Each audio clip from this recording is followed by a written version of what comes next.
के रिंकू को इंसाफ दिलाने की मांग जोर पकड़ रही है। दिल्ली के मंगोलपुरी में रिंकू की हत्या को लेकर यूपी के अमरोहा और बुलंदशहर में बजरंग दल ने सड़क पर उतरकर आवाज बुलंद की।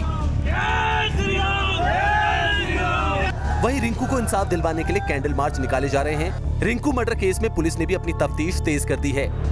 मंगोलपुरी में बृहस्पतिवार को जो कुछ भी कांड हुआ, रिंकू शर्मा की जो हत्या हुई, उसके पीछे कौन कौन लोग शामिल थे, उसमें गिरफ्तारियां तो हो चुकी हैं, 5 गिरफ्तारियां हो चुकी हैं, लेकिन इसके एंगल्स की भी जांच की जा रही है। दिल्ली पुलिस ने ये पूरा मामला जो है वो दिल्ली क्राइम ब्रांच को सौंप दिया है और दिल्ली की क्राइम ब्रांच जो है वो यहां पर पहुंच करके उसने तफ्तीश शुरू कर दी है। आपको बताएं, फॉरेंसिक टीम भी यहां पे पहुंची और ये वही जगह है जहां पर मैं इस समय मौजूद हूं।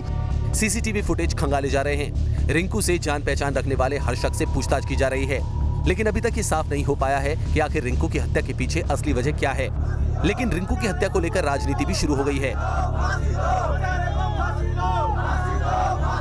मुझे लगता है कि भाजपा के राज में हिंदू भी सुरक्षित नहीं है, बिल्कुल सुरक्षित नहीं, क्योंकि दिल्ली के अंदर ऐसे हालात कभी नहीं थे कि दिन दहाड़े हत्याएं हो रही हैं। लाठी डंडे चाकू लेके लोग सड़कों पे घूम रहे हैं और दूसरे के घर में घुस के उसकी हत्या कर देते हैं। उसके घर के सामने कैसे हो सकता है? दिल्ली है, ये संभव नहीं है। रिंकू शर्मा की इस्लामिक जिहादियों द्वारा नरसंस हत्या के 3 दिन बीतने को है, लेकिन अभी तक न तो वो मूल हत्यारे और उनके षड्यंत्रकारी पकड़े गए और न ही उनको पुलिस गिरफ्त में लिया गया। ये बड़ा दुर्भाग्यपूर्ण है कि स्थानीय पुलिस मामले को रफा दफा करने के लिए नई नई कहानियां गढ़ रही है। रिंकू के परिवार का आरोप है कि जय श्री राम कहने पर हत्या हुई, तो पुलिस आपसी रंजिश बता रही है। ऐसे में रिंकू के कत्ल की असल वजह जांच के बाद ही सामने आएगी। Team news nation. ज़लज़ले के झटके महसूस हो रहे हैं। बिस्मिल्लाहिर्रहमानिर्रहीम, बिस्मिल्लाहिर्रहमानिर्रहीम। We need to move, I think. हाँ, मेरे ख्याल में We need to move. हाँ, हमें जाना चाहिए। जब धरती हिली तो पाकिस्तानी एंकर के हौसले भी डगमगा गए और उसने खबर को बिना बताए ही स्टूडियो छोड़ने में भलाई समझी। ज़लज़ले के झटके महसूस हो रहे हैं। बिस्मिल्लाहिर्रहमानिर्रहीम, बिस्मिल्लाहिर्रहमानिर्रहीम। We need to move, I think. हाँ, मेरे ख्याल में We need to move. हाँ, हमें जाना चाहिए। शुक्रवार रात करीब 10:30 बजे भूकंप आया था। दिल्ली एनसीआर में भी झटके महसूस हुए थे। तब न्यूज़ नेशन के एंकर दमदार 10 का खास प्रोग्राम कर रहे थे, तभी ये झटका महसूस किया गया। आपको बता दें, इस वक्त की बड़ी खबर, भूकंप के झटके पूरे उत्तर भारत में महसूस किए गए और अफगानिस्तान के फैजाबाद में बताया जा रहा है इसका केंद्र, और जो तीव्रता मापी गई है रिक्टर स्केल पर वो है 7.5 और एक बड़ा भूकंप होता है 7.5 के मैग्नीट्यूड वाला। अनुराग जी बिल्कुल, और अफगानिस्तान में केंद्र भले रहा हो, लेकिन जो झटके हैं वो दिल्ली एनसीआर तक, साथ ही साथ उत्तर भारत के कई राज्यों में महसूस किए गए हैं। अब से कुछ देर पहले की तस्वीरें हम आपको दिखा रहे हैं न्यूज़ नेशन स्टूडियो। और 2 दिन पहले ऑस्ट्रेलिया में भी भूकंप आया था जबरदस्त, उसके बाद सुनामी की वार्निंग ऑस्ट्रेलिया न्यूजीलैंड के लिए जारी की गई थी। जब भूकंप आया उस वक्त कांग्रेस के पूर्व अध्यक्ष राहुल गांधी शिकागो यूनिवर्सिटी के छात्रों से ऑनलाइन संवाद कर रहे थे। खुद राहुल गांधी ने इसके झटके महसूस किए। Because by the way, I think there's an earthquake going on. My room's shaking. Anyway, भूकंप का केंद्र ताजिकिस्तान में था, लेकिन इसका असर हरियाणा, राजस्थान, जम्मू कश्मीर में भी दिखा, जहां रिक्टर स्केल पर भूकंप की तीव्रता 6.3 मापी गई। जलजला इतना खतरनाक था कि हर कोई डर गया। नेशनल कॉन्फ्रेंस के नेता उमर अब्दुल्ला ने ट्वीट किया, 2005 में आए भूकंप के बाद से श्रीनगर में आया कोई झटका इतना शक्तिशाली नहीं था जिसने मुझे घर से बाहर जाने को मजबूर किया हो। मैंने कंबल लिया और भागा। मुझे अपने साथ फोन ले जाना भी याद नहीं रहा, इसलिए जब जमीन हिल रही थी तब भूकंप ट्वीट नहीं कर पाया। अच्छी बात यह रही कि इस भूकंप में कोई तबाही नहीं हुई। क्या नाम है? बताइए पूरा नाम बताइए अपना। कार्ड निकालो। तो यहाँ कोई ऐसा कोई काम ना है। पापा का नाम बताओ, आपको बात कर ले। वैलेंटाइन डे से पहले अखिल भारतीय हिंदू महासभा ने दिखाया ट्रेलर। पार्क में प्रेमी जोड़ों पर सख्त हुए तेवर। ये तस्वीरें लखनऊ के बेगम हजरत महल पार्क की। यहाँ हिंदू महासभा के कार्यकर्ताओं ने पहुंचकर एक साथ बैठे लड़के और लड़कियों को चेतावनी दी। वैलेंटाइन डे का विरोध है। वैलेंटाइन डे में इस बात का विरोध है कि जिस तरीके से यहाँ पर जो अमर्यादित आचरण यहाँ परोसा जाता है, उसको लेकर प्यार उसको अगर समझना है तो भगवान कृष्ण की मीरा जी के जो से प्यार था, मीरा जी को कृष्ण जी से, या हमारी राधा जी को जो प्यार था, उस प्यार से इसको परिभाषित करना चाहिए, ना कि इसको वैलेंटाइन डे के नाम पे जो अश्लीलता होती है उसका विरोध का हम लोग विरोधी है कानूनी तरीके से। वैलेंटाइन डे 14 फरवरी को मनाया जाता है, लेकिन वैलेंटाइन डे के विरोध के लिए हिंदू संगठन के कार्यकर्ता एक दिन पहले ही लाठी में तेल पिलाते हुए नजर आए और पार्क में लाठी डंडे लेकर पहुंचे तो कई प्रेमी जोड़े भागते हुए नजर आए। वैलेंटाइन डे को लेकर एक तरफ जहां प्रेमी जोड़ों में उत्साह है, वहीं दूसरी तरफ हिंदूवादी संगठन ने भी अपनी तैयारी कर ली है। अखिल भारत हिंदू महासभा के कार्यकर्ता हैं, इस वक्त अपनी लाठियों में तेल पिला रहे हैं और देखिए तेल लेकर आए हैं और एक पार्क में भी पहुंचे हैं। तो भारतीय संस्कृति और परंपरा को बचाने निकले हैं अखिल भारत हिंदू महासभा के लोग, और अभी देखिए अपने जो अस्त्र शस्त्र हैं उनको धार दी जा रही है, लाठियों में तेल पिलाया जा रहा है और कहना है कि लोगों को समझाएंगे। यूपी ही नहीं, एमपी में भी वैलेंटाइन डे के विरोध में लठ पूजा की गई। शुक्रवार को सागर में शिवसेना के मध्य प्रदेश प्रमुख ने डंडों पर चमेली का तेल लगाकर प्रेमी जोड़ों की आवभगत करने का ऐलान किया।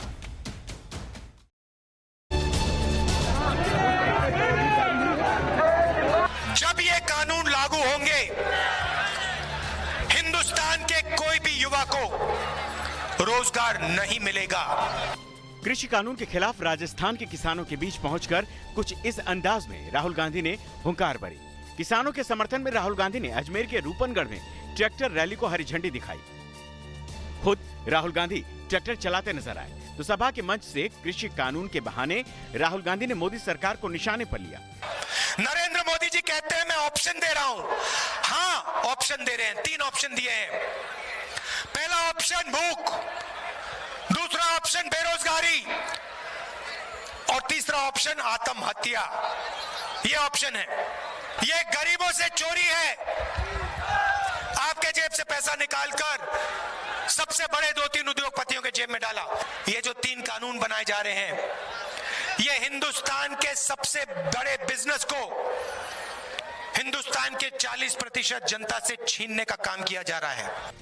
रूपनगढ़ में सभा करने से पहले सुरसुरा में राहुल गांधी ने वीर तेजाजी महाराज के मंदिर में पूजा अर्चना भी की। रूपनगढ़ के बाद राहुल गांधी नागौर में किसानों के बीच पहुंचे। यहाँ मकराना में प्रतीकात्मक हल और किसान की फोटो देकर राहुल का अभिवादन किया गया। 2 दिन के राजस्थान दौरे में शुक्रवार को राहुल गांधी ने हनुमानगढ़ और श्री गंगानगर में रैली की थी और काफी तादाद में लोग उनकी रैली में शामिल हुए थे।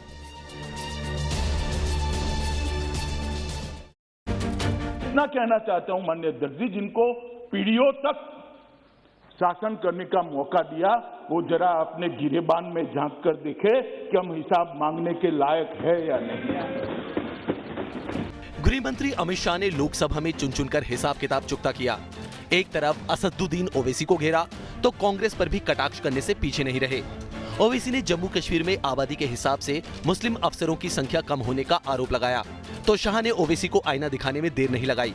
एक ऐसी रियासत जहां पर मुसलमान तनासुब में ज्यादा हैं, मगर पहले से अफसरशाही में उनका तनासुब बहुत कम था। मैं आपका आदाद शुमार आपके सामने रखता हूं सर। 24 सेक्रेटरी के पोस्ट हैं जिसमें सिर्फ 5 कश्मीरी मुसलमान हैं। 58 IAS के पोस्ट में सिर्फ 12 मुसलमान हैं, यानी 17.24। हिंदू मुस्लिम में विभाजन कर दें भाई, आपके मन में सब चीज हिंदू मुस्लिम है। मैं तो समझता हूं ओवैसी जी आपको, मगर आप देश के अफसरान को भी हिंदू मुस्लिम में डिवाइड कर दे। क्या कंसेप्ट है आपका? एक हिंदू अफसर मुस्लिम जनता की सेवा नहीं कर सकता, एक मुस्लिम अफसर हिंदू जनता की सेवा नहीं कर सकता। किस प्रकार के देश में हम आगे बढ़ने जा रहे हैं? जम्मू कश्मीर पुनर्गठन विधेयक 2021 पर चर्चा के दौरान कांग्रेस सांसद अधीर रंजन चौधरी ने कश्मीर से धारा 370 हटाने के बाद का हिसाब मांगा तो शाह ने 70 साल का हिसाब मांग लिया। जम्मू कश्मीर में ये 370 एब्रोगेट करने के बाद आपने जो सपना दिखाया था वो सपना बहाल नहीं हुई है। जम्मू कश्मीर सामान्य नहीं हुए। 90,000 करोड़ से ज्यादा उनका वहां के बिजनेस खत्म हो चुके हैं। हाँ, तो इसलिए हम चाहते हैं कि जम्मू कश्मीर को आप कब कैसे सुधार करोगे, आप खुद बताएं। आप दूसरी बात, आपने ये भी कहा था सदन के अंदर अमित शाह जी कि ब्राह्मण को आप वापस ले जाओगे। आज तक पंडित को आप वापस ले जाने में सफल हुई।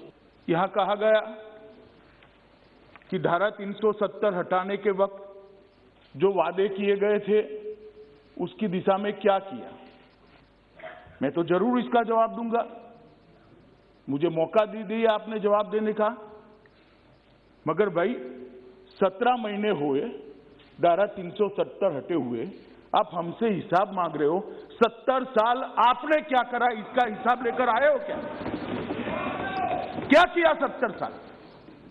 और अगर 70 साल ढंग से चलाते तो हमसे हिसाब मांगने का समय ही ना आता। केंद्र सरकार ने 5 अगस्त 2019 में जम्मू कश्मीर को विशेष राज्य का दर्जा देने वाले आर्टिकल 370 को खत्म कर दिया था और अब जम्मू कश्मीर पुनर्गठन बिल 2021 को लोकसभा में मंजूरी मिल गई है। अब इनसे पूछिए क्या लगता है, अब ये बताएंगे। हम क्या बताएंगे, हम कुछ नहीं बता सकते हैं, ये बताएंगे आप बताएंगे। कुछ इस अंदाज में तेज प्रताप ने अपनी ही पार्टी के प्रदेश अध्यक्ष के खिलाफ मोर्चा खोल दिया। पटना में आरजेडी दफ्तर में पहुंचकर तेज प्रताप यादव ने प्रदेश अध्यक्ष जगदानंद सिंह पर पार्टी को कमजोर करने का आरोप मच दिया। बैठे हुए हैं और अभी तक इन्होंने आजाद पत्र नहीं लिखा है। आप जा करके उनसे पूछिए। पिताजी थे, आदरणीय पिताजी थे, ये लोग पूरे तरीके से यही लोग हैं जो पिताजी को बीमार किए हुए हैं, जगदानंद जैसे लोग। पार्टी को नुकसान पहुंच रहा है। इनके करने से पार्टी का नुकसान हुआ है। गरीब का पार्टी है, गरीब का। आज भी गरीब साथ में है। पटना में तेज प्रताप के अचानक इस हंगामे से जगदानंद सिंह हक्के बक्के नजर आए और गलतफहमी दूर करने की बात कहते हुए नजर आए। क्या कारण है कि तेज प्रताप यादव आपसे नाराज है? आपसे नाराज है? हमसे कोई नाराज नहीं है। उन्होंने नाराजगी जाहिर की है। उन्होंने कहा है कि आप मनमानी चला रहे हैं पार्टी में। हम किसी से नाराज हैं, आना हमसे कोई नाराज है वो आप लोगों को। उन्होंने कहा कि वो यहाँ पर आए, आप उनसे मिलने नहीं गए वहाँ पे। आप विधायकों को आने नहीं देते हैं, कब पार्टी कार्यालय में पर्चा भर के वो आते हैं, तमाम आरोप लगाए आप पर। नहीं हुआ होगा, बात कर लेंगे। ये कोई पहली बार नहीं है जब तेज प्रताप के ऐसे तेवर नजर आए हों, जिससे ऐसा लगता है कि आरजेडी के कुनबे में सब कुछ ठीक नहीं चल रहा। If you take them away from me, well, Gaddafi used to win election, 99% of the vote. Saddam Hussein won election, 99% of the vote. That's what happened. अंतर्राष्ट्रीय मंच पर गद्दाफी और सद्दाम हुसैन का जिक्र करने का मतलब क्या है? वीडियो कॉन्फ्रेंसिंग के जरिए राहुल गांधी शिकागो यूनिवर्सिटी के कार्यक्रम में बोल रहे थे। इसी दौरान उन्होंने कहा, चुनाव तो गद्दाफी और सद्दाम हुसैन ने भी जीता था। If you take them away from me, well, Gaddafi used to win election, 99% of the vote. Saddam Hussein won election, 99% of the vote. That's what happened. दुनिया जानती है कि लीबिया में गद्दाफी ने क्या किया था और सद्दाम के राज में इराक का क्या हाल था। तो सवाल है कि क्या राहुल जानबूझकर ऐसे बयान देते हैं जिससे अंतर्राष्ट्रीय बिरादरी के सामने देश का मजाक बने? No problem at all.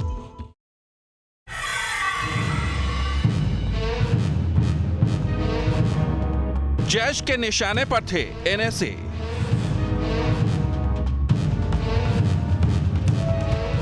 Jaish का यही वो आतंकी हिदायतुल्लाह मलिक है जिसके शैतानी दिमाग में बहुत कुछ चल रहा था। 6 फरवरी को गिरफ्तार किए गए हिदायतुल्लाह मलिक के पास से ऐसे सबूत मिले हैं जिससे पता चलता है कि इसके निशाने पर राष्ट्रीय सुरक्षा सलाहकार अजीत डोभाल थे। वीडियो सबूत से पता चला है कि आतंकियों ने एनएसए दफ्तर की रेकी की थी और रेकी वाला ये वीडियो पाकिस्तान में बैठे हैंडलर के पास भेजने की तैयारी में थे। जैश के आतंकी हिदायतुल्लाह मलिक ने पूछताछ में यह भी खुलासा किया है कि उसने अपने पाकिस्तानी हैंडलर्स के कहने पर डोभाल के दफ्तर और कुछ बाकी अहम इमारतों की रेकी की थी। जैश का यह आतंकी अपने मकसद में कामयाब हो पाता उससे पहले ही ये पकड़ा गया। गिरफ्तारी के वक्त मलिक के पास से भारी तादाद में गोला बारूद बरामद किया गया है। मलिक ने यह वीडियो अपने आकाओं को पाकिस्तान भेजे थे। इसकी जानकारी मिलते ही सुरक्षा एजेंसियां अलर्ट हो गई हैं। एनएसए डोभाल की सुरक्षा और कड़ी कर दी गई है। इस मामले में जम्मू के गंगयाल पुलिस स्टेशन में यूएपी की धारा 18 और 20 के तहत केस दर्ज कर लिया गया है। मलिक को जैश के फ्रंट ग्रुप लश्कर मुस्तफा का प्रमुख बताया जा रहा है। हालांकि सुरक्षा एजेंसियों के अलर्ट होने की वजह से जैश का यह आतंकी अपने मकसद में कामयाब हो पाता उससे पहले ही ये पकड़ा गया।